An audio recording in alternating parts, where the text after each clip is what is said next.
bende ng'anyalo penjo nango meni itiyo gi kidi kopogore kata mana gi iwacho ni uda yien nikech apana achiel kende maseneno mitiyo gi yien simbani to nango meni ero tiyo gi kidi kopogore koda yien kata uda. Asebedo ka tiyo gi yien kata an gi sculpture moro kae masetiyo gi yien bende an gi sculpture moro ka asetiyo gi yien ma asetiyo gi koro kama naloso mar masinde Murilo natiyo gi metal miluongo ni bronze. Koro metal niendi oyudo ka the cost implication oloyo cost mar kiti nikech magi gik midhi ng'iyo kidwa loso bronze ing'iyo copper kod gimiluongo ni tin gram achiel en siling 6,000 gram achiel mana gram achiel kende to makoro idwa ni mondo iyude kimo 5 kilos kod implication koro kaka mane waloso mar masinde Murilo niendi nobedo ni the cost implication it was in several millions molo kid koro kid kisekawo kid en natural material and mana the cost implication will be the amount of tools mitiyogo koro kaka grinder niendi magi mwaka dogo kidi koro samigoro to iyudo ni discs gi mitiyo ikwana achiel giluor bende gin types mopogore nitie moko mar ng'ado nitie moko mar grinding nitie bende moko mar polishing koro magi gik midwaro adwara to cost mar kidi en mana transportation gi ng'iyo kata gi gole ka ma natural space migole chono ero omiyo that is magi gima dawacho ni the cost implication emomona koro tiyo gi materials ma ok ne nyalo tiyo somo to asesomo nikech atiyo gi bronze bende atiyo gi wood bende the limitation mare en ni ok nyal kete oko kuom ndalo mang'eny nikech koth nyalo goye pi madonj kanyo ka chieng' oliel bende koro nyalo miyo ni okethore mapiyo to korka kidi en gima natural koro kaka granite kata kikete oko kata kikete kama pi nigi chumvi kaka Mombasa gineno en to bedo natural onyalo dak adaka kuom higni mathoth. Waloso niko tende kod nengo nikech samoro ojawachiga ni art is priceless. Is it priceless to you? Nikech wacho ni nengo kaluwore koda tons ma bende itiyo godo. Kuom kit gieki ok ni giyudore kuom puodho mar ng'ato kata land mar ng'ato. Ok ni dhi gole nono, there is the cost implication mar ikelo tractor mago low magole kanyo to bende wuon puodho no nyaka ichule to makman kaka an koro ok ati gi wuon puodho kende an atiyo gi company mosemi license mar the excavate the mines mar granite koro kaka atiyo gi company moro ni high tech granite in Kenya wan gi company moko abich mosemi license gi NEMA nikech nyaka giluwo chike mag piny bende kuom excavation kata kosegole mine kakidwoko lo bende kaki reclaim land no koro company matiyogo niendi adhi ang'iyo kida nyiso ni adwaro size marom kama adwaro 3 meters kata 3-4 meters koro kuom mita achiel en siling 1,100 120 1 cubic meter of stone koro kadwaro kidi moro man 3 meters en mano dhi kawo gimoro almost 600,000 kuom ng'iyo kende to koro ipare kaka inyalo ting'e ma koro inyalo gole kama ikete kanyo gi krendi ikete mtoka mari koro itere kama idwani mondo iti godo koro miyo the cost masetiyo mokwongo mana loso Mombasa mane tija manokwongo tiyo Kenya kae ne tich mana morgo nikech e tich makoro ne omiyo ji ong'eye Kenya mana tiyo English Point Marina mane kid manen 4 meters by mane the highest that I've worked on gi 2.5 gi 1.5 to ndalogo no yudo kane gichulo kuom tich te giluore ne en siling $1,600,000 to $1,600,000 niendi koro percent mar ja ati kanyo en kech okatiyo kenda bende atiyo kapuonjo jomoko matiyo godo the youth of this nation atero gi tapuonjo gi tich tasebedo apuonjo gi to bende gitiyo koda koro sama gin assistants na gieki bende ichulo gi kar nindo kar dak gi chiemo magichamo koro ni percentage mar artist en 25% kuom pesa gote ma isetiyo tich koro mano opogore gi kamati mane tich mana tiyo mar ariyo okakawa ni gima duong' en pesa nitie gima value kuom tija niendi kaka sani kosemi tich gi sirikal kata kosemi tich magiri oket kamoro mar very special mano bende to me is an advantage nikech osemia commission kane waparo jolweny mane omiyo walocho mwakao independence mar Kenya. Nomia commission by the National Museums of Kenya mane aloso monument Uhuru Gardens iga 2015. Koro kanomia tich 2013-2015 gigena goeko ni Uhuru Gardens naloso sculptures ariyo madongo manikanyo manatio kidachiel ne 20 tons moro be ne 18 tons. Koro the prestige ni tija ng'ata madhi Uhuru Gardens nyaro nene kanyo mane gima a value molo pesa. Mar ariyo kane koro waparo gero museum mar Hilos mar Kenya, bende jatelo pinyni kod jo mane opango mondo los museum no negi para mane gigole West Pokot kama tiyo mana biro Nairobi Uhuru Gardens mane gipenja kabe anyalo loso monument mar Dedan Kimathi gi Mekatilili wa Menza na yie ne anyalo temo. To bang' loso model moro matin mana loso nomiyo koro ging'e ni adier nyieni nyalo tiyo tijni magimiya commission. Bende koro kidhi Uhuru Gardens, the prestigious Heroes Monument mani kanyo sami donje rangach kanyo gin tija manatiyo.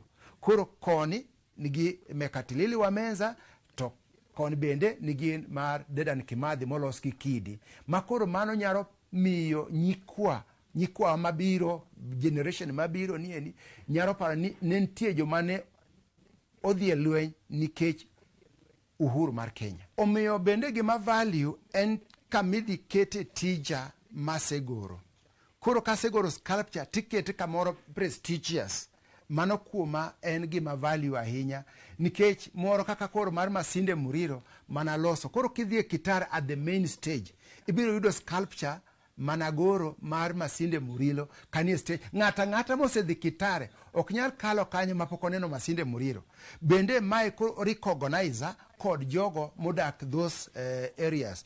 Omiyo bende in the Uhuru Gardens kane onyisa adhi aloso model maket, waluongo ni maket matin mar Mekatilili wa Menza. Mekatilili wa Menza be ne en jalweny mane okedo ne pinyni kano wae piny Giriama yo Kilifi kocha. Koro Mekatilili Menza ne watimo research ma dhi nyaka kama no nyombi, kama mano ike, makoro jogo ma jo Kilifi go gimiwa history makoro apar ni ere kaka ne nikech ne onge picha mar Mekatilili wa Menza. Dine wadhi nyaka nyikwaye mamoko mane jo telo makanyo beno nyisini mae nyalo bet ni mae kite mane kaka obet. Koro managolo model ni achaka loso mae koro en Uhuru Gardens. Koro en to en maduong' ma en mita dek dhi malo gi mita bich dhi kore kanyo ero. Koro mae koketi Uhuru Gardens nomiya thuolo mar romo gi jotend piny. Kaka jatelo mane osekoa e kom miluongo ni Uhuru Kenyatta, eno jabiro ka kanyo pile odhiambo godhiambo to penja ni omera to mae nade, to isetieko ibiro loso Kimathi ni nade, be idhi ket negi eki magiwich kae tanyise mane kaka timo. Koro omiyo obedo ka an kode, abedo machiegni kode momiya mor ahinya nikech ndalogo ne ayudo ka aseloso Kimathi, Dedan Kimathi, beda chaka loso gi Mekatilili wa Menza ni. Kwa yetu roja biro kakanyo pile, wawuoyo, biro to wawuoye, waromo, ndalo moko biro kanyo gi the CDF. Koro nopiro ni wang'ere kode, makende ni wasega romo kode kane ani Mombasa. Mane loso sculpture ma Mombasa, be no biro kanyo commission the English Point Marina. Bene na romo kode. Koro bang mano kane oneno tich mana tiyo.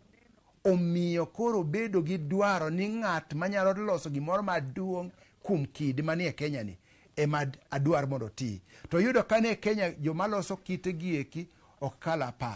Wan jomoko anyalo kwano ka gin ji 5-4 kanyo.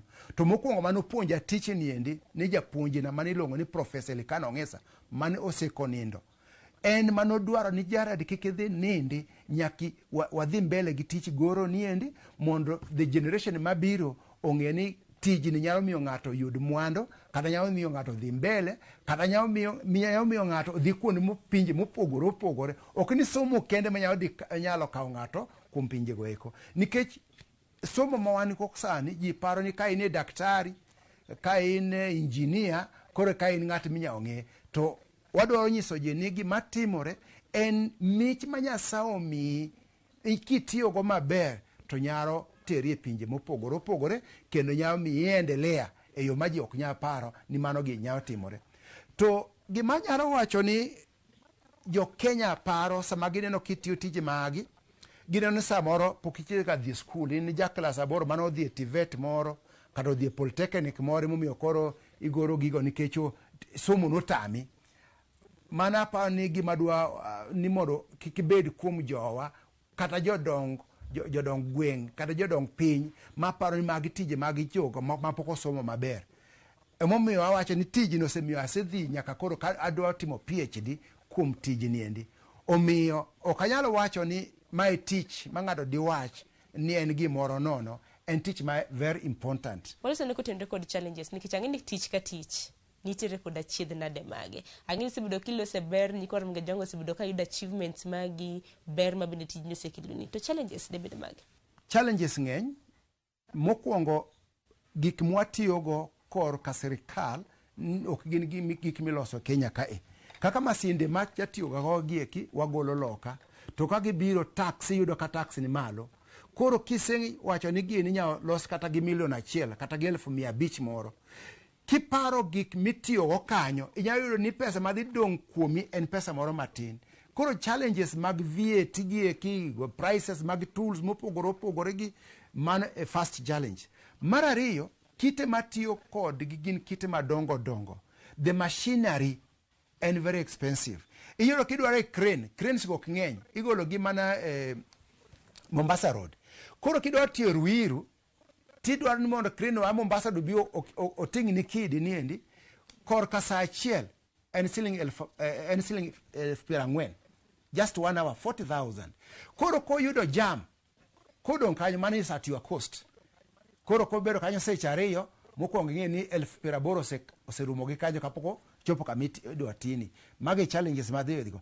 Mitokni bende samoro kidi ni duong' midwa tiyogo, to bende kamidwa kete nyaki igole kamigole, koro way bridge. Koro koduong' bende ok nyar kalo. Koro chuno nyaka idhi itie bungu, igole more reduce mobed matin minyalo ting'i. Mane challenge mayudo. Mar adek, anyalo wacho ni the opinion mag ji en is a big challenge. Jing'i ni ok in ng'at mosesomo. Samoro giyudo ka an gi overall, mokwongo giparo ni kada dho kisungu ok nyal wuoye, to gipenjo ni jaduong', sasa wewe unatengeneza nini? Sikuacha kanyese ni mimi nakata tu. Sasa hii mawe iko, wewe unaweza chonga mimi? Sasa mimi naambia kuchonga wewe hapana, mimi ni kazi tu nafanya. Sasa hii kazi wewe nasomea. So sasa mimi sogi ni tich kata inyisogi ni tiji na setie to semia se with, oh, so you mean you can talk English? And I said, yeah, my tiji maseti okora tiyo nyaka PhD matimo tiji niendi. Oh, I didn't expect that. You mean this work and also somebody can do it in school? Which school in Kenya teaches this? Anyisogi ni school te wan gi program miluongo ni system mar CBC, nyithindo man gi mich mar goro, to winjini gi migi just encouragement. Nikech many parents paro ni mae tich manono, nyaka dhi obi obede doctor, ng'ato dhi obede odhi obede daktari kanyo, odhi obede engineer, koro nyalo bedo very important. Koro these are the challenges mayudo. Mar ang'wen en gimiluongo ni cultural barriers. Cultural barriers, kaka kama wadake piny Kisii, mon ok oyienegi mondo giba kidi. To tije gen mana luokogi, gi sim polishing, kata gi koro korka goro, mine to ok oyienegi culturally. To asebedo kakedo gi wachno, ma asedhi aloso club moro mapuonjo mine kuom tich mar goro. Mondo adwaro joma sponsor gi mang'in gi materials kata gi tools mondo nyithi manyiri okonyre kuom ng'eyo tich mar goro. Nitie moko man gi mich makata kisepuonjo gi, kineno gik ma gisegoro tinyaro mor kodgi, nikech koro mano the barrier mar culture matamogi ni ok nyag timo. Nachako gi nyara, mabe achaka puonjo nyara mondo bed nong'eyo tijni, joma moko ben ng'eyo. Osebedo ka bende kod that challenge ka eyo ma wanyalo overcome go, abedo ka wa organize exhibitions gi symposium just at the ground. Ne organize iga 2011 gimiluongo ni African Stone Stock International Sculpture Symposium. mane waketo tabaka e piny Kisii, mane wachako gi seminar Kisii University, to warwako artist moa pinje mopogore opogore. Moko noa China, moko noa India, moko noa Egypt, moko noa France, moko be noa South Africa gi Zimbabwe. Ma gibiro ma gidak in the village, ma watiyo kodgi kanyo for 1 month. Ma koro jomoko chako ni miyo bende nyalo tiyo e wach kidi, kata nyieo jomama. Koro mano otimo golo paro mar ji ni mae tich manono. To ok en tich manono, en tich manyalo konyo ji, bende en tich manyalo miyo pinywa odhi mbele kuom ng'eruok. To achiedh nade moro ma bende aneno kaka an akeni ken achiedh nade kuomi health risks, weche mabiro koda thieth, nikech ang'eni ka uchongo kidigi nitiere buru ma bende wuok, bende kopogore gi mano bende nitie sculptures kaka samoro bende ginyalo tur. Mokwongo korka challenges anyalo wacho nitie samitiyo bende inyalo tiyo koro kaka nawacho mokwongo ne nadhi nyaka piny Harbin, China, North China. It was very cold. Aya kama wan gi equator, tadhi kama the temperature is minus 25 degrees centigrade. Mano ne challenge. To koro overcoming that challenge, ne yudo nyakirwakri e yo mowinjore manyalo konyi, nikech koro kidak mok rwakri e yo mowinjore to bende en gima nyalo ketho afya ni. Mar ariyo, tich mwatiyo niendi golo buru. To buru mogolo no nyakitimie gimiluongo ni research. Sama waloso kaka granite, mokwongo ikawo piece, itri kama joma tiyo gi mineralogy. Kaka an ajadhi ge University of Nairobi, Department of Mineralogy, magipimo ni what are the content. Nikech kite mo wan go koro kaka my soapstone mar Kisii, to wacho ne en gi calcium, en gi talc, the composition mare. Omiyo koro calcium is not very harmful. To kite moko mae pinje mopogore opogore, kata kidhi e China, kata kidhi e Quebec, inyalo yudo ni granite manie Quebec no nigi asbestos. To bende asbestos buru cha kodonjo kuom gen gi asbestos nyalo dwanyi. Koro omiyo nyak iritri. Koro ritruok mokwongo sama watiyo gi machine, nikech ogo koko matek sama odhi e kiti, nyaka iked gimiluongo ni earmuffs. Magi koro konyo koko manya ketho iti. Mar ariyo, bende samitiyo nyaka ibed gi gloves mirwako. Koro magi konyo sami iwuoyo, samitiyo, koro kiserwako gi kamae, koro sami semako machine, koro kaka ko shake onyalo preventi kuom muscle aches. Mar adek bende kolka umi kae wan gi nyaka ibed gi face mask. Face mask ni is a special one makonyo sama oserwaki, koro dust cha ok donji, en gi filters kae. For filters go nyalo filter, koro it doesn't go into your lungs. Koro preventive gears are very important. Bende nyaka ilwakri gi overall for the body. Samitiyo gi pi, bende tiyo go canvas moro mwarwako. Kata kineno kaka arwakra kaendi, inyalo neno arwakra e yo ma nyiso ni koro an ready kuom tiyo tich ma an goni. Ineno an gi earmuffs, an gi angolo ma prevent my eyes, an gi mask bende ma prevent my mouth. Koro magi gik mwatiyogo mondo mi wakonyre kik health wakethre. To Gerald, kaka jal mosebedo katimo artwork e pacho kae, biparo ni sirikal piny owacho osebedo ka siro kit tije ma bendo timo? Anyalo wacho nitie organizations manie Kenya kae mamiyo wabedo e yo ma communicate. Mokwongo anda jatiyo gi Department of Culture. Department of Culture en Ministry mar Sports and Culture. To bendo yudo karo kose lokgi, koro chandruok ma wan go ni en ni sami wacho ni sports and culture, koro ka sirikal osegolo pesa, koro pesa mang'eny dhi kuom jo sports. So jo culture gieki onge ng'ato maneno the importance margi mondo migi be support moro. Okanyalo wacho ni wan gi support, man support mag government nyalo bedo en sami dwa dhi okono, ginyalo miye barua ni wayie mane artist mar Kenya, to jo mami visa yie kod ni de sirikal ong'eyi kuom tich mitimo. To korka wach miwacho ni inyalo mi kata support mar pesa, okanyalo wacho ni aseneno.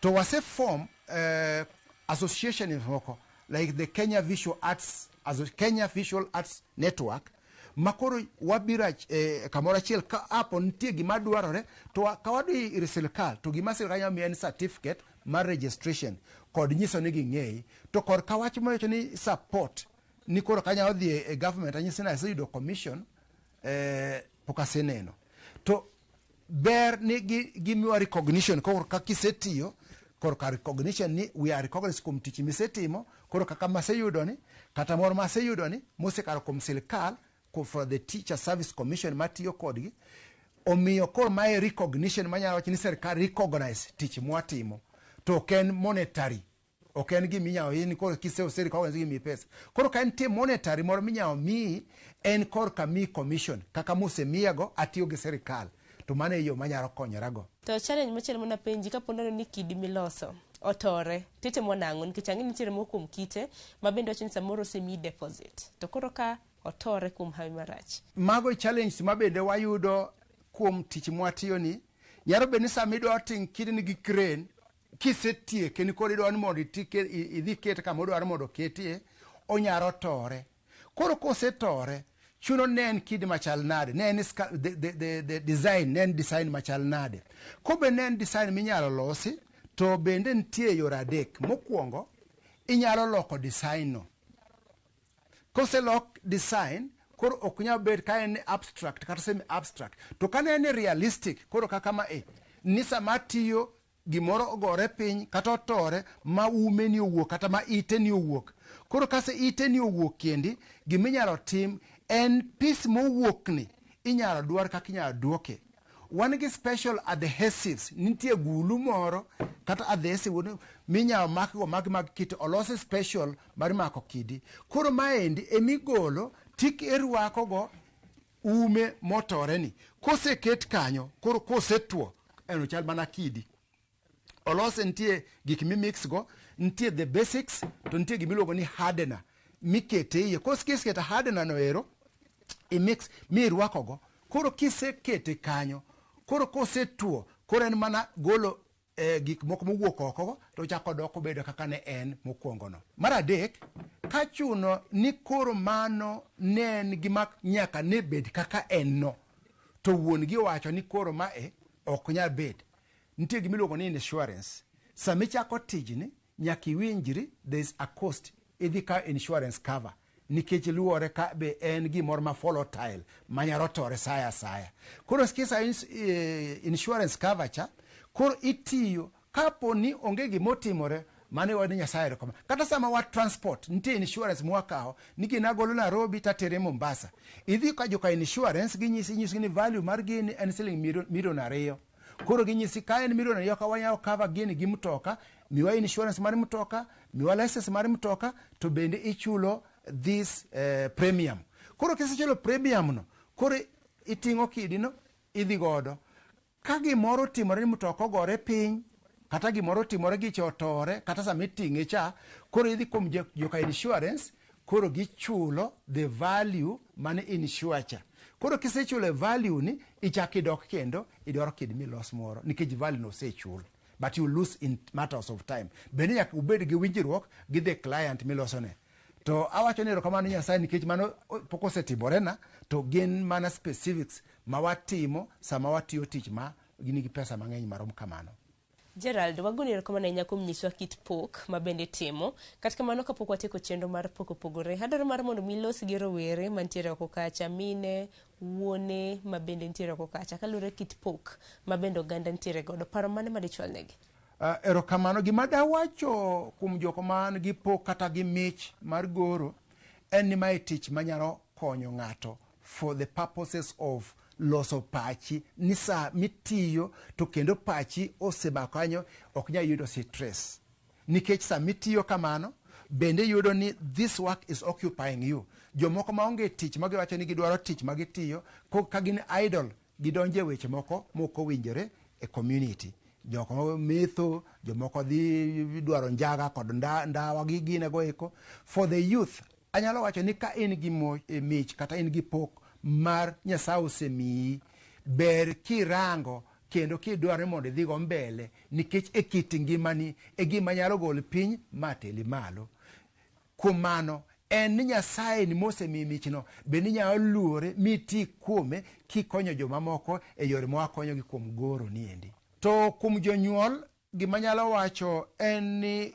kifwenyo ni nyathini nigi mich mar goro kata gi mar wer, mich moro amora madhi e creativity, miye thuolo e kwayo madabedgo kuom jonyuol ni kifwenyo ni nyathini nigi mich kata nigi pok moro ma Nyasaye oketo iye, miye thuolo kendo dware e yo minyalo konyego modhigo mbele. Nikech an anyuolana nosekotama kane pod atin.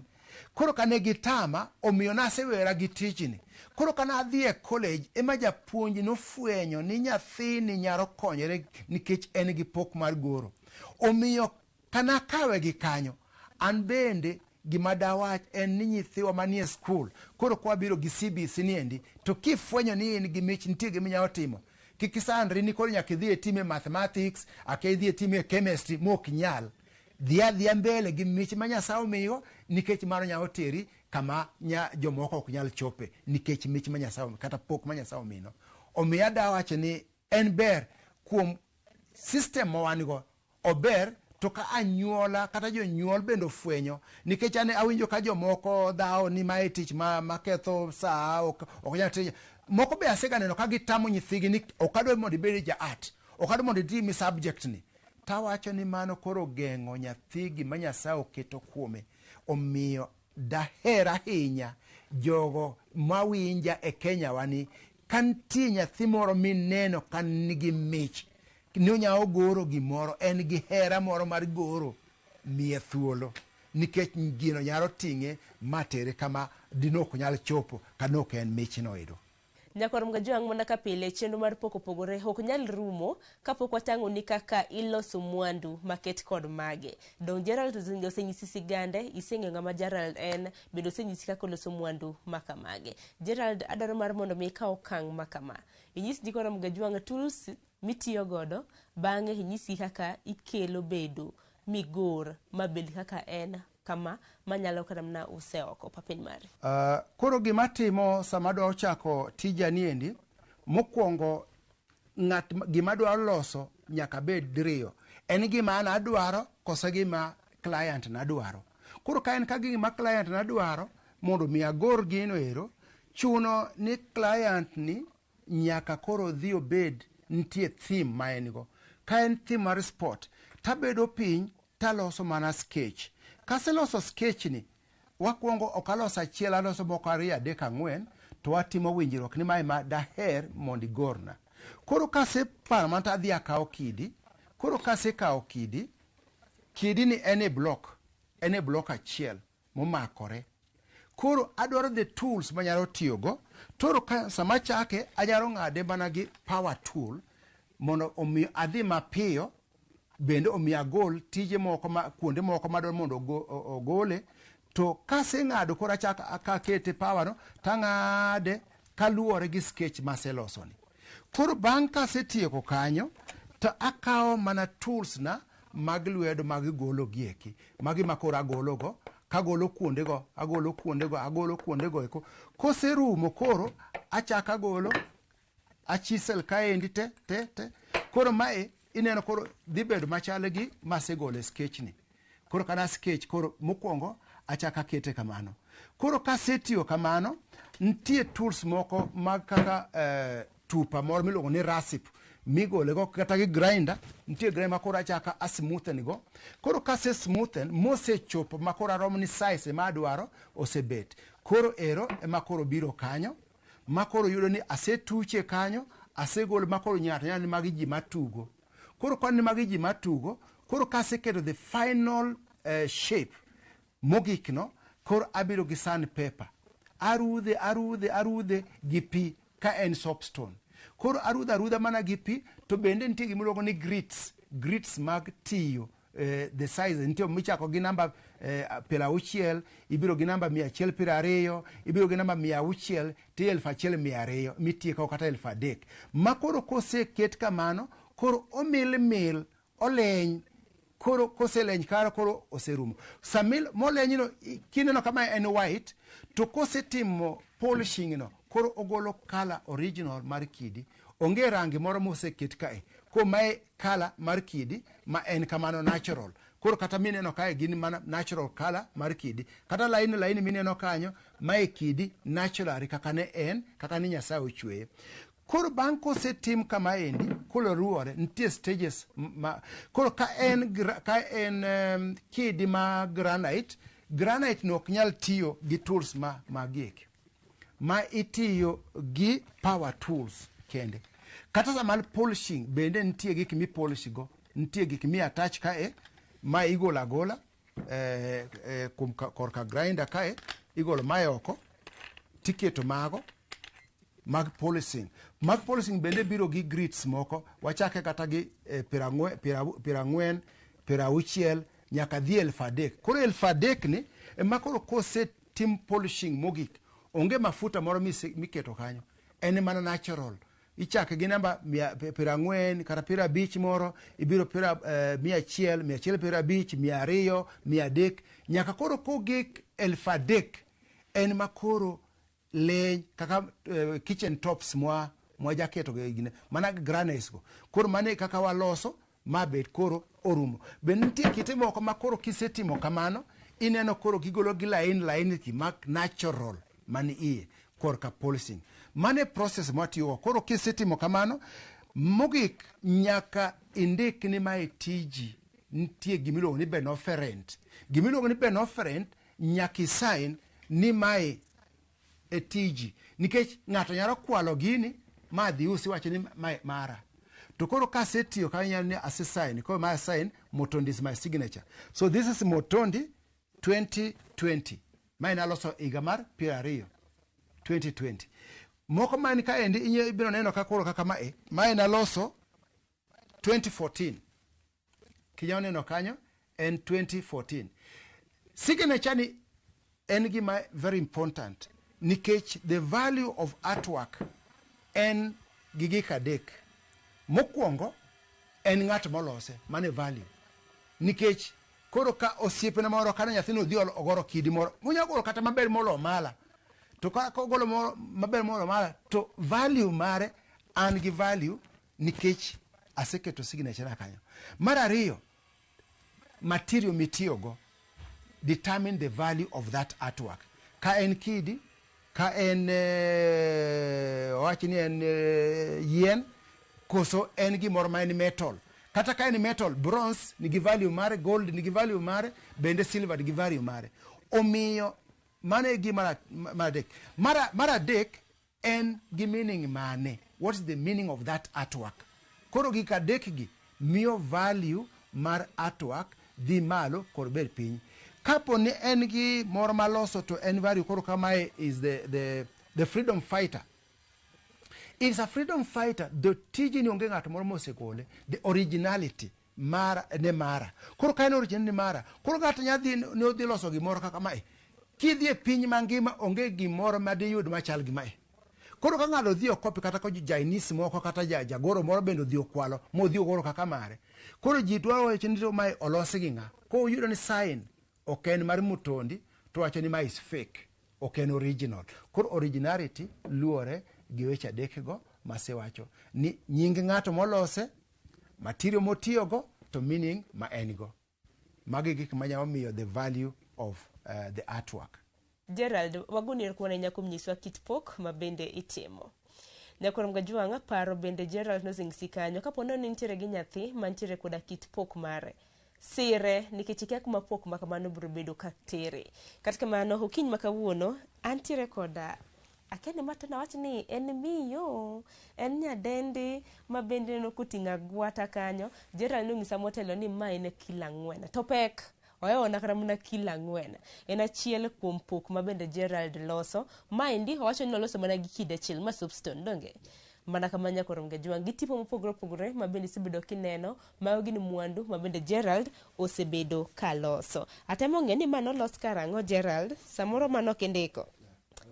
Mano kondiko kata kamano Nyakurom Gajuang gikanyo bende makelo wa igiko mano mar chenro mar poko pogore chenro mikelo kod an Sharon Ong'ao. Warad kendo juma mabiero sa en chakru sa 2 nyaka sa 3 mar okinyi. Oritiro masane.